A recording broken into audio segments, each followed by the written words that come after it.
In this video, I'm going to show you how I deep clean my washing machine to keep it brand new. You see it's older than 3 years old and there's no mold. And to start, I'm going to remove all the removable parts. I will just clean it in this water. I will add a bit washing soap. I mean laundry soap, because I don't want to put anything that's not meant for the machine in my machine. It's not looking so good inside. If you look at what is inside, so it's good that I'm deeply cleaning it. At the end of the video, I'm also going to tell you my tips that keeps my machine looking good for long and improve its lifespan. This is a Miele brand, and when it's time to clean it, this plus sign will always blink red. At the moment it's like this, and that's why I'm cleaning it. These are my cleaning tools, making sure that I get to every point, so I need good tools. The removable part is here. I need this flat tray to be able to trap all the water. And every machine has this, so you can open here. You turn it anti-clockwise until it's open. And I have to remove the water in shifts because it's too much until it's empty. This is where all your coins and other that go to. So you may want to check this from time to time. Also, when your machine is not draining, you may want to check this first. I drained this a while ago, so it's not so much water. This is how it looks like. I cleaned this often, so it's not so bad. I'm going to add some laundry powder in the water, and then I'll just scrub it. Inside the machine, I'm going to use this brush to unclog all the holes. You see the holes? So this is a good one too. Make sure everything is open.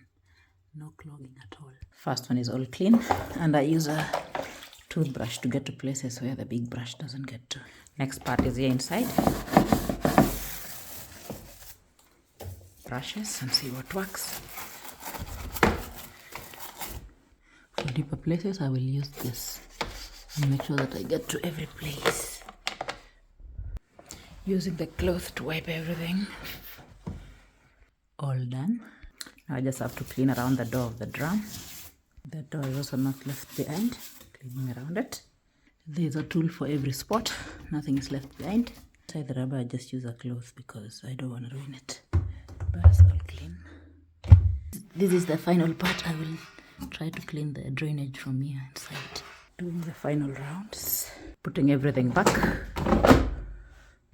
Close it clockwise until it's tight, but not too tight that you don't break it. Done.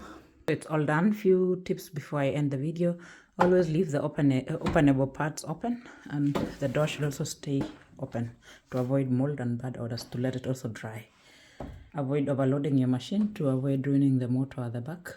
If you trust your plumbing skills, you can also clean the drainage at the back, but I will not do that. I am not a good plumber. We'll do the final step by running it on 90 degrees. Add natron or baking soda. Normally I have a special powder for cleaning the machine, but I don't have it with me this time. Looks brand new. So I will choose 90 and run it. Thank you for watching. Bye bye. See you in the next one.